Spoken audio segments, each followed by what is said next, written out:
Bienvenidos al último tema de la serie, el Apocalipsis, un mensaje de esperanza. El Apocalipsis nos presenta la más grande historia de amor. Al principio, en los primeros 3 capítulos, Jesús se comunica con su novia, le declara su amor y hace un compromiso con ella de volver. Más adelante, Jesús promete volver, pero con el tiempo, al avanzar el tiempo dentro de la historia cristiana, Satanás pervierte a la novia, a la iglesia, y trata de destruirla. Pero entonces Jesús llama a su novia al arrepentimiento, y es cuando surge la iglesia renovada, el remanente del tiempo del fin. Para esto entonces queda la mujer infiel con el apoyo de Satanás y persigue a la novia fiel. Se da la persecución en los capítulos 12 y 13 de parte de la iglesia infiel en contra de la iglesia fiel. Pero Jesús protege a su novia fiel. Los capítulos 11 y 12 presentan la forma como Jesús la protege. Posteriormente, la novia fiel se prepara para el encuentro con Jesús, su prometido.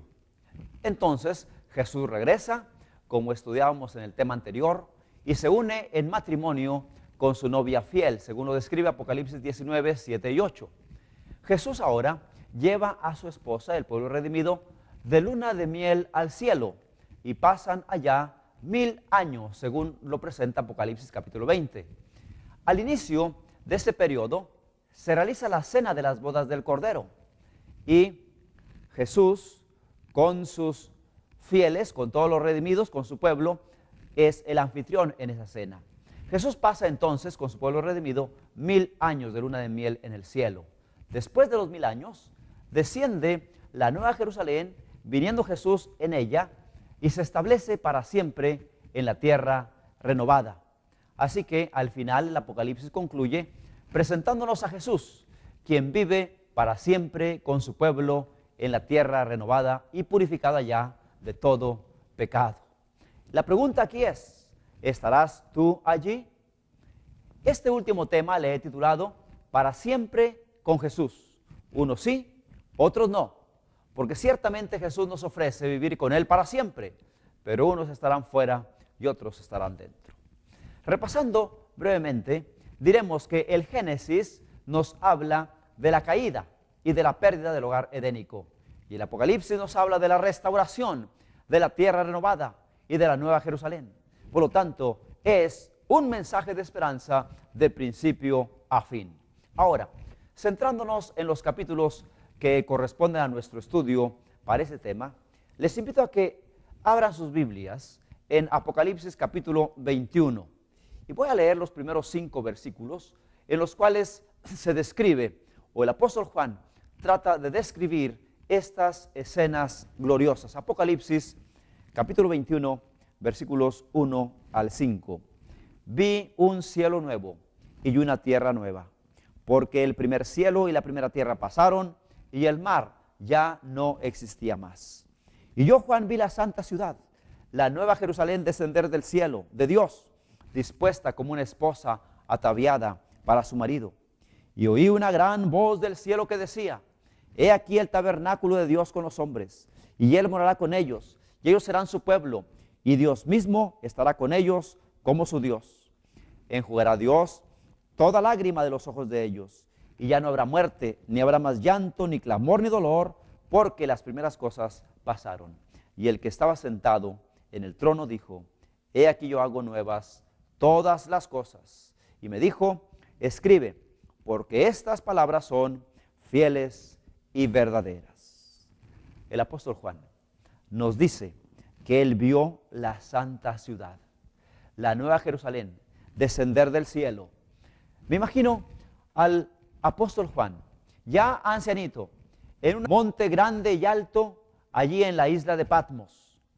Hace un tiempo estuvimos allí, unos dos años estuvimos allí, y mientras ascendíamos en esa isla rocosa y montañosa, mientras ascendíamos a la cumbre, yo me preguntaba, mirando hacia todos lados, ¿desde cuál monte de estos vería Juan el descenso de la Nueva Jerusalén?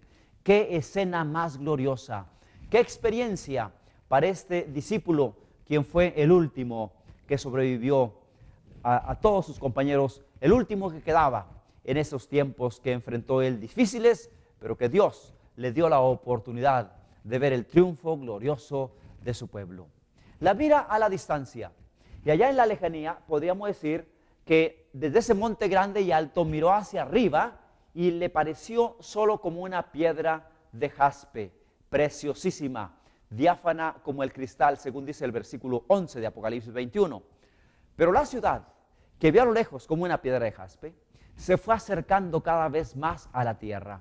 Y en el versículo 18, el apóstol Juan descubre que el muro de la ciudad era de jaspe, pero la ciudad era de oro puro, semejante al vidrio limpio.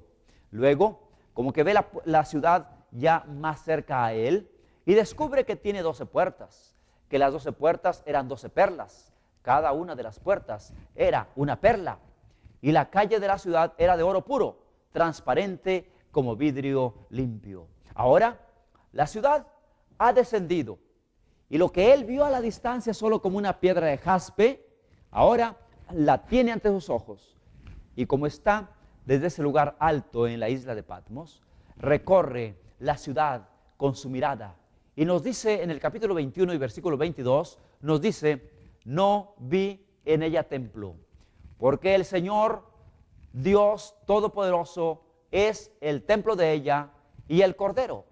Y ahora, la visión que empezó mirando a la lejanía, la santa ciudad como una piedra de jaspe, ahora se ha hecho una realidad.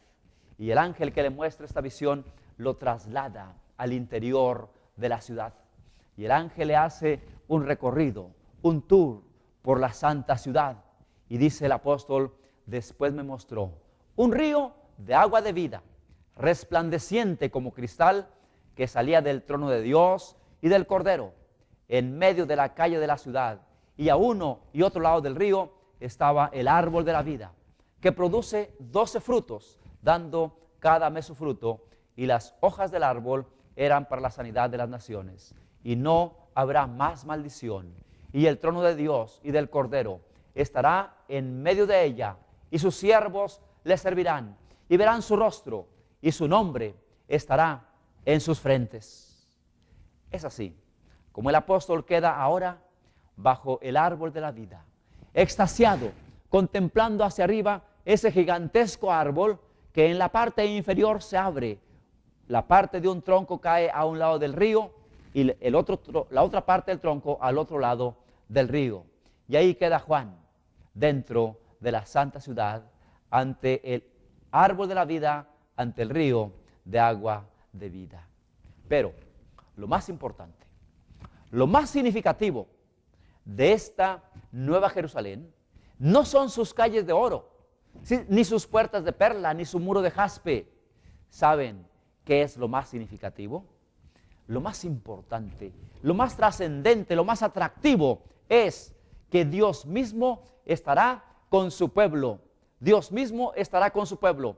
Apocalipsis 21:3 nos dice: y oí una gran voz del cielo que decía: he aquí el tabernáculo de Dios con los hombres, y Él morará con ellos, y ellos serán su pueblo, y Dios mismo estará con ellos como su Dios. El tabernáculo de Dios con los hombres. Dios viene para morar con su pueblo para siempre. Y la palabra utilizada aquí como tabernáculo nos recuerda el tabernáculo del desierto. Allá en aquel tiempo, cuando el pueblo de Israel iba de Egipto a Palestina, a la tierra prometida, Dios les dio la indicación: harán para mí un santuario y yo habitaré en medio de ellos. Y se levantó un tabernáculo, el tabernáculo del desierto, expresando el deseo de Dios de morar con su pueblo. Posteriormente, pasados los siglos, cuando vino Jesús a esa tierra, también Jesús estuvo aquí con su pueblo, como expresando el deseo eterno de Dios de morar con sus hijos. Y el apóstol Juan nos dice que aquel verbo fue hecho carne y habitó entre nosotros. La palabra utilizada allí para habitar es la misma palabra que se utiliza para tabernáculo. De modo que el pasaje de San Juan 1:14 podríamos leerlo de la siguiente forma: y aquel verbo se hizo carne y tabernaculó entre nosotros. En la persona de Jesús de Nazaret, Dios moró en medio de nosotros. Y ahora aquí, al final de los tiempos, el tabernáculo de Dios es levantado en medio de los hombres. ¡Qué privilegio! Que esta tierra, que una vez fue maldita por el pecado, se convierte en la capital del universo, porque Dios levanta en ella su trono, su tabernáculo. Así que esto realmente es lo que trae, lo que tiene más significado para todos nosotros. Es como si, imagínense que salimos a un campamento, que nos organizamos como iglesia para ir a acampar un fin de semana, quizás a la orilla del río, bajo unos árboles, y tendremos allí un campestre de vida familiar. Y mientras estamos levantando las carpas, mientras estamos armando los tubos, clavando las estacas, acomodando las bolsas de dormir, de pronto vemos que un helicóptero muy especial comienza a acercarse a donde está nuestro campamento. Y entonces comienza a descender. Y algunos de los muchachos más atrevidos entre nosotros se acercan para ver quién ha llegado, a quién trae ese helicóptero. Y entonces el helicóptero aterriza y bajan unas personas uniformadas y comienzan a descargar unos bultos. Y los muchachos se acercan y preguntan: ¿pero qué pasó? ¿Quién viene con nosotros? Y se les informa: el presidente de la República decidió venir a acompañarlos en su campamento por el fin de semana. Y entonces comienzan a levantar su tabernáculo, su tienda de campaña, para que Él pase con nosotros ese fin de semana. ¿No sería motivo de gran satisfacción y de sorpresa el contar con tan distinguido visitante? Pues aquí, en lo que Apocalipsis nos presenta, no es el presidente de la República, es el Rey del universo, el mismo creador de todo cuanto existe, quien sostiene en órbita todos los mundos, llega para estar con nosotros, no por un fin de semana, sino por toda la eternidad. ¿Se imaginan lo que sería ser vecinos de Dios? ¿Les gustaría ser vecinos de Dios, tener a Dios como su vecino? Pues Él morará con nosotros, Él morará con su pueblo. Y por lo tanto, dice el Apocalipsis en el versículo 4 del capítulo 21, y Dios enjugará toda lágrima de los ojos de ellos. No habrá más muerte, ni habrá más llanto, ni clamor, ni dolor, porque las primeras cosas pasaron. No habrá más sufrimiento, llanto, ni dolor, ni clamor, ni muerte. Estaremos para siempre con Jesús. Desafortunadamente, debo decirles también que el Apocalipsis nos señala que no todos estarán dentro de la santa ciudad. Apocalipsis 21:8 nos presenta un pero. El versículo 8 inicia con un pero. Pero los cobardes e incrédulos. Y cuando hay un pero en una narración, es porque va a cambiar de rumbo la descripción que se está haciendo. Y aquí nos indica que habrá algunos que estarán fuera. ¿Quiénes estarán fuera de la santa ciudad? En primer lugar, menciona aquí a los cobardes. Los cobardes estarán fuera. Ahora, ¿quiénes son los cobardes? ¿Quiénes son los cobardes? Una vez preguntando así públicamente, un niño respondió: los que no son valientes. Efectivamente, los cobardes son los que no son valientes, los que no tuvieron el valor de identificarse con Cristo Jesús, los que tuvieron temor a ser señalados con el dedo como raros, los que tuvieron temor a ser objeto de burlas, de desprecio o a hacer el ridículo y no se atrevieron a vivir como cristianos en este mundo. Los cobardes son aquellos que prefieren negar que son cristianos a fin de no perder ciertos privilegios. ¿Y saben qué ocurre a veces? Que una persona cristiana trabaja en una fábrica durante unos 2-3 años y nadie se da cuenta que es cristiano. ¿Por qué? Porque come lo que todos comen, bebe lo que todos beben, habla como todos hablan y actúa así, con cobardía, para que no lo señalen con el dedo como alguien que hace un ridículo ante el mundo. O muchas veces cuando comenzamos a conocer acerca de Cristo, ¿cuántas veces preferimos salir de nuestra casa con la Biblia envuelta en periódicos o dentro de una bolsa para que nadie vea que estamos saliendo con la Biblia y que vamos al templo. O algunos quizás les dirán a sus vecinos cuando les pregunten hacia dónde van, dirán, no, aquí voy a dar la vuelta solamente. ¿Por qué? Porque hay temor, porque actuamos con cobardía y no queremos que se nos señale. Ay, sí, con burlas. ¿Acaso te va a hacer también hermanito? Ay, ¿a poco te va a hacer aleluya? Ay, sí, muy santito. ¿Y cuántas veces, por temor a esas críticas, negamos que somos cristianos? En la Biblia tenemos un ejemplo de alguien que actuó con cobardía y fue nada menos que el apóstol Pedro.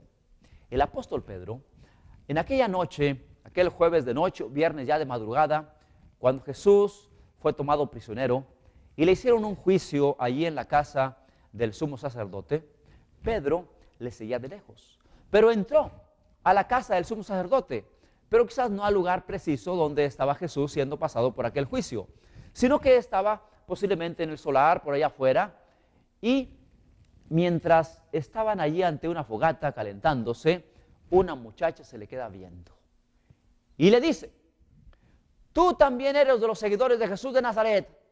¿Y qué dijo Pedro? Sí, yo soy también. ¿Por qué? ¿Actuó así? No, cobardemente lo negó. Dijo, no conozco al hombre. Entonces Pedro fue y se acercó con otro grupo que estaba por allá en otra orilla, calentándose también ante una fogata, y nuevamente lo descubren. Tú también eres de los seguidores de Jesús. Y nuevamente el pobre Pedro negó a Jesús cobardemente. Ya no sabía dónde meterse el pobre, pero por tercera vez lo identifican, le dicen, aún tu manera de hablar te delata de que eres seguidor de Jesús de Nazaret. Y entonces Pedro, al sentir que su manera de hablar lo delataba de que era seguidor de Jesús, dice la Escritura que comenzó a maldecir. No sé qué maldiciones diría en esa ocasión, pero actuó con cobardía. Quiere el Señor que entre nosotros no haya cobardes. Pero si en algún momento hemos actuado con cobardía y no nos hemos identificado valientemente con Cristo, sepamos que Pedro fue restaurado. Jesús lo miró tierna y compasivamente, y entonces Pedro, arrepentido en lo más profundo de su corazón, salió y lloró amargamente, y Dios lo restableció. Así que hay esperanza si en algún momento actuamos con cobardía. ¿Quiénes más estarán fuera? Estarán fuera también los incrédulos. Los incrédulos son aquellos que diciendo creer en Dios, con sus hechos lo niegan. Por ejemplo, si nosotros salimos a la calle, le preguntamos a la primera persona que encontramos, oye, ¿y tú crees en Dios? Pues nos va a decir que sí cree en Dios. Sin embargo, recordemos que Jesús en una ocasión dijo, mas buscad primeramente el reino de Dios y su justicia, y todo lo demás vendrá por añadidura. Pero ¿cuántas veces, si se nos hace tarde en la mañana para alistarnos y salir al trabajo o a la escuela, pues salimos corriendo y nos olvidamos de orar, nos olvidamos de estudiar la Biblia o de reunir a nuestros hijos para orar con ellos? Salimos buscando primero las otras cosas, esperando que el reino de los cielos nos venga por añadidura. Incrédulos, que si nos detuviéramos a buscar primeramente el reino de Dios y su justicia, podríamos tener la seguridad de que todo lo demás vendría por añadidura. Pero ¿cuántas veces actuamos con incredulidad? O bien, al recibir nuestro salario, lo contamos, lo vemos, es tan poco, es tan poquito. Pues primero hay que pagar la renta, hay que pagar la luz, hay que pagar la colegiatura, los compromisos. Y ya después, si queda, apartamos diezmos y ofrendas. Incrédulos. Porque Jesús dijo, buscad primeramente el reino de Dios y su justicia, y todo lo demás vendrá por añadidura. Incluso nos invita a mirar las aves del cielo, que no siembran ni recogen en graneros, y nuestro Padre Celestial las alimenta. Y a mirar los lirios del campo, como nacen y crecen, y ni aun Salomón con toda su gloria se vistió como uno de ellos. Y todavía nos pregunta, ¿no valéis vosotros mucho más que ellos? Quiere el Señor que no haya incrédulos entre nosotros, porque los incrédulos estarán fuera. Y el tercer grupo de personas que estarán fuera, sigue diciendo allí el texto de 21:8, los abominables y homicidas, los fornicarios y hechiceros, los idólatras y todos los mentirosos tendrán su parte en el lago que arde con fuego y azufre, que es la muerte segunda. Y cierra el último texto, el 27 de Apocalipsis 21, diciendo: no entrará en ella ninguna cosa inmunda o que hace abominación y mentira, sino solamente los que están inscritos en el libro de la vida del Cordero. No entrará en ella ninguna cosa inmunda. Diríamos, los mundanos. ¿Quiénes son los mundanos? Los que nunca se apartaron de las prácticas pecaminosas de este mundo. Porque es cierto, Jesús nos acepta y nos recibe tal como nos encuentra, manchados, pecadores, descarriados. Pero una vez que nos ponemos en sus manos, Él quiere transformarnos y espera que nos vayamos apartando de las prácticas pecaminosas de este mundo, para que cuando Él venga estemos preparados para ser trasladados con Él a la patria celestial. Pero aquellos que nunca vencieron sobre sus hábitos mundanos, aquellos que se mantuvieron adheridos a las prácticas de este mundo a la vez que querían ser cristianos, estos estarán fuera. Quiere el Señor que nosotros, por la gracia de Dios, con el poder del Espíritu Santo, podamos vencer sobre todo mal hábito, sobre todo pecado oculto, a fin de que no estemos entre los que quedarán fuera. Muy bien, hemos visto entonces que estarán fuera, primeramente dijimos los cobardes, los incrédulos y también los mundanos. Pero ahora veamos, ¿quiénes estarán dentro de la santa ciudad? También Apocalipsis en sus 2 últimos capítulos nos señala quiénes estarán dentro. Primeramente, Apocalipsis 22:14 nos señala que estarán dentro de la santa ciudad aquellos que lavan sus ropas. Dice el pasaje: bienaventurados los que lavan sus ropas, para tener derecho al árbol de la vida y para entrar por las puertas de la ciudad. Los que lavan sus ropas entrarán por las puertas de la ciudad. ¿Y quiénes son los que lavan sus ropas? ¿Aquellos que el día de ayer echaron toda su ropa a la lavadora para tener toda su ropa lavada? No, aquellos que lavan sus ropas son los que han salido de la gran tribulación y han lavado sus ropas y las han emblanquecido en la sangre del Cordero. Lavar nuestras ropas representa o significa venir a Jesús y recibir de Él el perdón de nuestros pecados. Es el primer paso para entrar por las puertas de la ciudad. Reconocer a Jesús como nuestro Salvador personal y testificar de ello públicamente por medio de el bautismo. Lavar los pecados en la sangre de Cristo, lo cual implica la reconciliación con Dios. Reconciliación con Dios. El primer paso en el proceso de nuestra salvación está en lavar nuestras ropas. Y yo espero que aquellos que decidieron entregar su vida a Jesús por medio del bautismo, lo hagan. Y entonces, así laven sus ropas, no en el agua de la pila bautismal, sino en la sangre del Cordero. Porque entonces estarán anotándose entre aquellos que entrarán por las puertas de la ciudad. En segundo lugar, Apocalipsis 22:7 nos presenta una característica más de aquellos que estarán dentro de la santa ciudad con Jesús. 22:7 dice: he aquí vengo pronto. Bienaventurado el que guarda las palabras de la profecía de este libro. Segundo paso para estar dentro de la ciudad: guardar las palabras de la profecía de este libro. Y por extensión de toda la Biblia. Guardar las palabras indica obediencia. Guardar las palabras indica someter nuestra vida a la obediencia de los mandamientos de Dios. Y es así como se da el proceso de nuestra santificación. El Espíritu Santo transforma nuestros caracteres, transforma nuestras vidas cuando nosotros nos sometemos en obediencia a los mandamientos de Dios. Los que guardan las palabras de la profecía de este libro son aquellos que después de lavar sus ropas procuran vivir por la fuerza del Espíritu en obediencia a los mandamientos de Dios. Y por último, Apocalipsis nos presenta que los que estarán dentro serán solamente los vencedores. Apocalipsis ahora capítulo 21 y versículo 7. Y dice así: el que venciere heredará todas las cosas, y Dios, y él será mi hijo. El que venciere heredará todas las cosas. Y hablar aquí de vencer nos señala, nos indica que la vida cristiana es una lucha.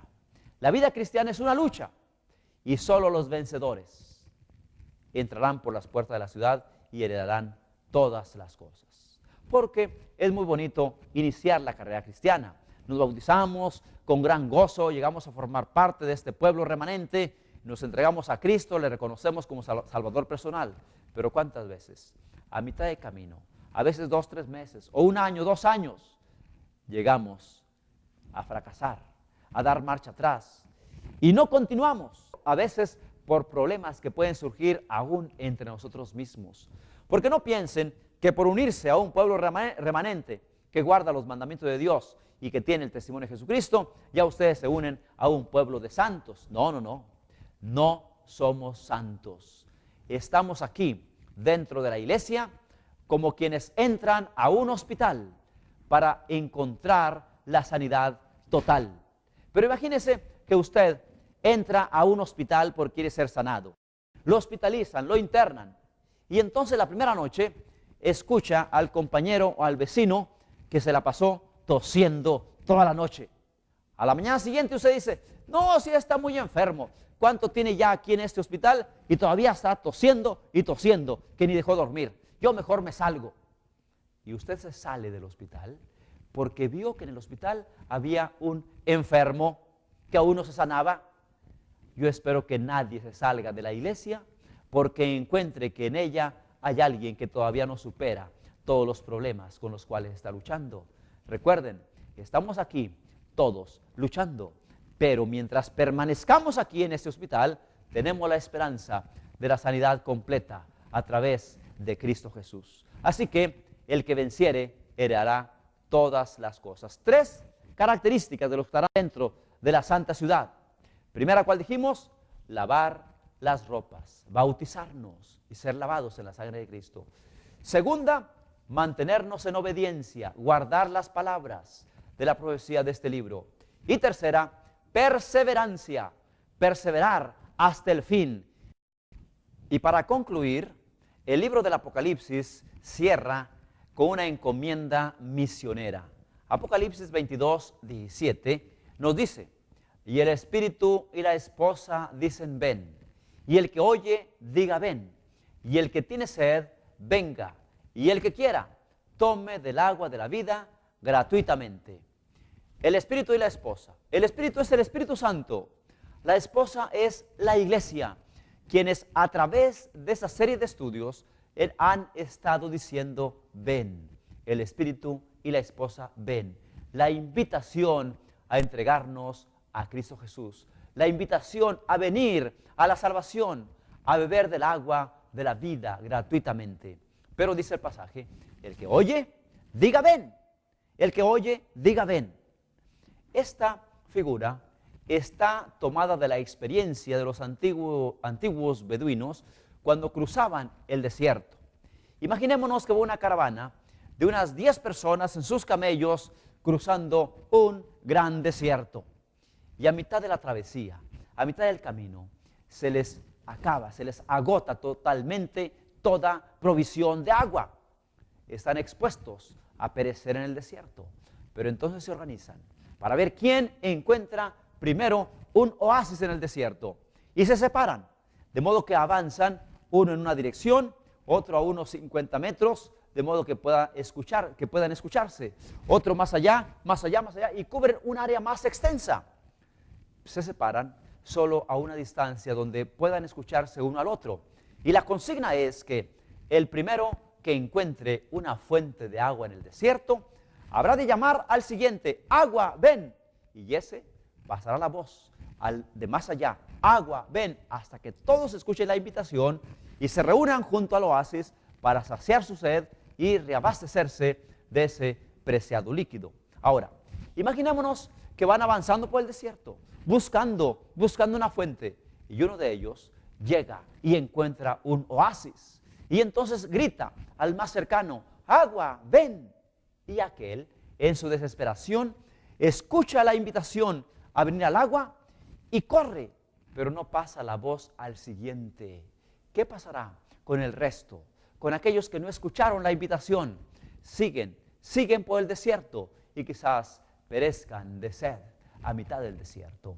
Por eso dice el Apocalipsis, el que oye, diga ven. Y ustedes, mis queridos oyentes, han escuchado la invitación del Evangelio. Por lo tanto, la encomienda apocalíptica es, el que oye, diga ven. Pasen la voz, compartan estos mensajes con otras personas para que ellos también escuchen la invitación del Evangelio y que todo aquel que quiera venga y tome del agua de la vida gratuitamente. Ahora, quiero decirles que el Apocalipsis cierra enfatizándonos el pronto regreso de Jesús. Encontramos 4 pasajes bíblicos en Apocalipsis 22 que enfatizan la cercanía de la venida de Cristo Jesús. Primero, Apocalipsis 22:7. He aquí yo vengo como pronto. He aquí yo vengo pronto. Luego, Apocalipsis 22:10. La parte final dice, el tiempo está cerca. Más adelante, Apocalipsis 22:12, otra vez, he aquí yo vengo pronto y mi galardón conmigo para recompensar a cada uno según sea su obra. Y por último, 22:20, el que da testimonio de esas cosas dice, ciertamente vengo en breve. Y el apóstol Juan dice, amén, sí, ven Señor Jesús, 4 veces. He aquí vengo pronto, el tiempo está cerca, he aquí yo vengo pronto, ciertamente vengo en breve, enfatizando Jesús vez tras vez que el momento glorioso del encuentro con Jesús en ocasión de su segunda venida está muy, muy pronto, para siempre con Jesús. Y el que está sentado, dice el Apocalipsis 7:15, el que está sentado sobre el trono extenderá su tabernáculo sobre ellos, sobre los redimidos, y ya no habrá hambre ni sed, y el sol no caerá más sobre ellos, ni calor alguno, porque el Cordero que está en medio del trono los pastoreará y los guiará a fuentes de aguas de vida, y Dios enjugará toda lágrima de los ojos de ellos, y no habrá muerte, ni habrá más llanto, ni dolor, ni clamor. Recordemos que el Apocalipsis nos presenta esas escenas del gran conflicto entre el bien y el mal a lo largo de la historia cristiana. Llegamos al Armagedón, cuando se libra la batalla más importante y más abarcante de todos los siglos, pero Dios nos llama a salir de Babilonia. Luego vimos el otro tema, a Jesús viniendo en las nubes de los cielos. La humanidad dividida en 2 grupos, los que participan de la cena de las aves de rapiña y los que participan de la cena de las bodas del Cordero. Y por último ahora vemos ese tema de la nueva Jerusalén, para siempre con Jesús en la tierra renovada. Y Ellen G. de White dice, el gran conflicto ha terminado. Ya no hay más pecado ni pecadores. Todo el universo está purificado. La misma pulsación de armonía y de gozo late en toda la creación. De aquel que todo lo creó, manan vida, luz y contentamiento por toda la extensión del espacio infinito. Desde el átomo más imperceptible hasta el mundo más vasto, todas las cosas, animadas e inanimadas, declaran en su belleza sin mácula y en júbilo perfecto que Dios es amor. Y ahí se cierra el libro El conflicto de los siglos, que describe en forma paralela con la Biblia este gran conflicto entre el bien y el mal. Todas las cosas, animadas e inanimadas, declaran que Dios es amor. Y permítanme cerrar con este deseo de este servidor para cada uno de ustedes, con las palabras del canto, que Cristo viva en ti, que Cristo viva en ti, en tu camino hacia el mañana, que la felicidad aparezca en tu mirada, que la fuerza al caminar nunca falte en ti, y que tu corazón se goce en Jesús. Nunca dejes de soñar. La esperanza nunca muere. De la mano de Jesús, la felicidad se obtiene. Que la fuerza al caminar nunca falte en ti y que tu corazón se goce en Jesús. Ese es mi deseo para todos mis oyentes. Dios les bendiga, felicidades y compartan estos mensajes con cuanta persona sea posible.